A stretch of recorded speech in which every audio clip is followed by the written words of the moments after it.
wins at the Players' Championship. Rory McIlroy, already a winner in pretty impressive fashion. Noted that tee shot on 18 is something that'll be burned in my memory for a long time. Yeah, when he gets into that mode, I mean, I really like when we went back and looked at the 15th hole, you could just tell in his eyes that when he hit that second shot out of the fairway bunker, he was excited about it. Like, he was locked in, and it's fun to see players like that. You've seen it from Tiger over the years with big shots. You know, you can see it in their eyes. They're like, oh, my God, I think I just pulled it off, you know, because there's no guarantees. You know, they've all failed in certain situations, but it's the risk that they take and the courage to play the right shot in the moment that makes them great champions. I think the toughest thing for this season is just consistency for him. He wins Wells Fargo last season. He goes 3 top 10s in about 10 events. Then he wins CJ Cup. It's the consistency. Abu Dhabi, he's got a really good chance. Started losing some drives, some iron shots, some wedge shots. Just the inconsistency there. Shoots 74 the last day. You know, I just think that's the biggest thing for him right now is being a little bit more consistent. I mean, I think he's just grown as a player. Just he sees how important things are. We talked about the Olympics, how important it was now, winning this championship as well. It's great to listen to him because he's honest. He gives you the good answers.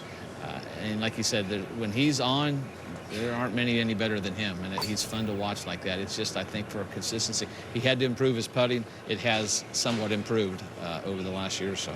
Jaime, we analyze Rory all the time. We talk about expectations with this guy, what he did at such a young age, what he did in those major championships. I mean, dating back to 2014, the last major for Rory McIlroy, of course, winning a FedEx Cup, winning a Players' Championship. He has won big-time events. I'm not sure there's a great player that we dive into what are they doing wrong more than Rory McIlroy. Well, I think last week was an indicator of what's lacking in Rory's game. He doesn't like fast and firm enough. You know, if you're going to win majors, I know he's won 4. They've all been on fairly damp golf courses. If he's going to win Augusta when it's fast and firm, he's going to have to improve the things that he's not doing right now. And I think he was exposed a bit at Bay Hill. And the fact that he didn't like it, thought it was extreme, I thought that wasn't a great indicator either, because, you know, a great player would figure it out. Do you think that's a mental thing, or do you think that's part of his game, Jaime? I think it's gotten to be part of his game. I don't see the soft hands. I don't see the great variety of shots around the greens. I see a lot of soft bogeys. I've always said that about Rory. You know, if there's a criticism, it's just that he lets rounds get away with shots that a great player will not allow. He is a great player at times. His record is great. He's going to be in the Hall of Fame, all those things. But if you're going to be the guy who is continually contending at majors, and especially if he wants to finish that Grand Slam off, he's going to have to do the things that fast and firm demands, and that is a more complete game, in my opinion. You know, you have to know where the ball's landing and how it's going to land and shaping shots, all these things. He can overpower a golf course with wonderful length and, you know, point to point. But can he work it around a golf course? And can he recover around a golf course? I don't think he's elite in that regard yet. And that's what's going to happen to finish that Grand Slam off. And Noda, this is a golf course that'll expose any flaw. I mean, one slight part of your game is off, and all of a sudden you could shoot something in the high 70s. We saw Rory do that last year.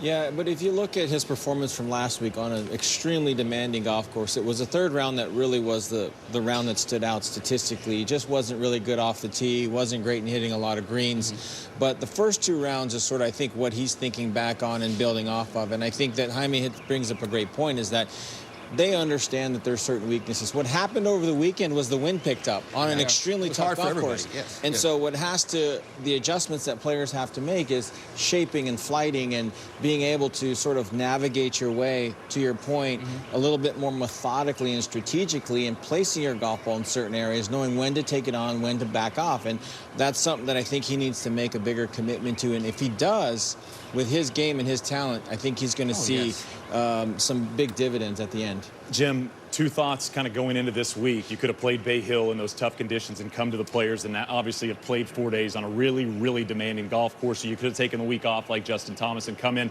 a bit fresher. Which of those types of camps do you feel